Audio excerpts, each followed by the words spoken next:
ஓணம் பண்டிகையையொட்டி கேரள மாநிலம் திருச்சூரில் புலிகளி எனப்படும் புலியாட்டம் களை கட்டியது. 500க்கும் மேற்பட்டோர் புலியாட்டம் ஆட அதனை லட்சக்கணக்கானோர் கண்டு ரசித்தனர்.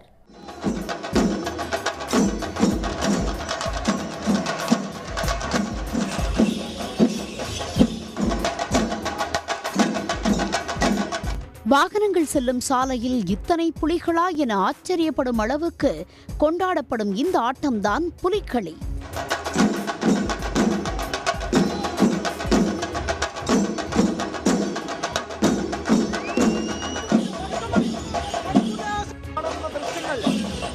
கேரள மக்கள் 10 நாட்கள் வெகு விமர்சையாக கொண்டாடும் திருவிழா ஓணம்.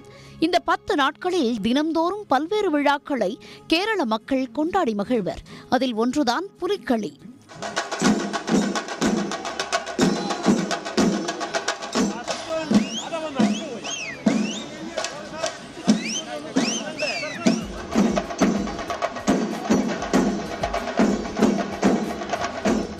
புலி வேட்டையை கருவாக வைத்து நடத்தப்படும் இந்த நிகழ்ச்சியில் சிலர் புலிகள் போலவும் சிலர் வேடர்கள் போலவும் வேஷமிட்டு ஆடுவது வழக்கம். அதன்படி ஓணம் திருவிழாவில் இந்த ஆண்டிற்கான புலிகளி திருச்சூரில் கோலாகலமாக நடைபெற்றது. இதில் 7 அணிகளாக பிரிந்து புலி வேடமிட்டு 500க்கும் மேற்பட்டோர் நடனமாடினர். இந்த புலிகளியை லட்சக்கணக்கானோர் கண்டு ரசித்தனர்.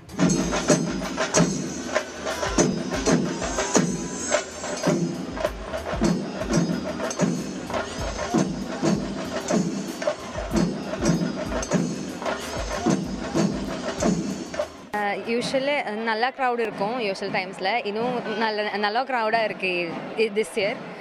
எங்கள் ஃப்ரெண்ட்ஸ் எல்லாம் வந்துட்டு இருக்கோம் என்ஜாய் பண்ணுறதுக்கு. டீம்ஸில் எல்லாமே ப்ரெசென்ட் பண்ணுவாங்க. அது எல்லாமே ஒரு காம்படிஷன் மாதிரி தான். ஸோ அது எல்லாம் பார்த்து எல்லாம் சூப்பராக இருக்குது. ஃபஸ்ட் டைம் வாட்ச் பண்ணுறப்ப எல்லாம் ரொம்ப அழகாக இருக்குது. எல்லாம் வாட்ச் பண்ணும்போது ரொம்ப ஹாப்பியாக இருக்குது.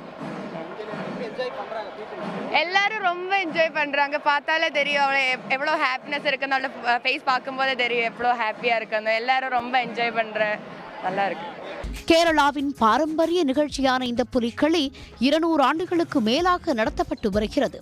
ஆண்டுகள் கடந்தாலும் பாரம்பரிய கலைகளை பாதுகாப்பதன் மூலம் மகிழ்ச்சியடைந்து வருகின்றனர் கேரள மக்கள்.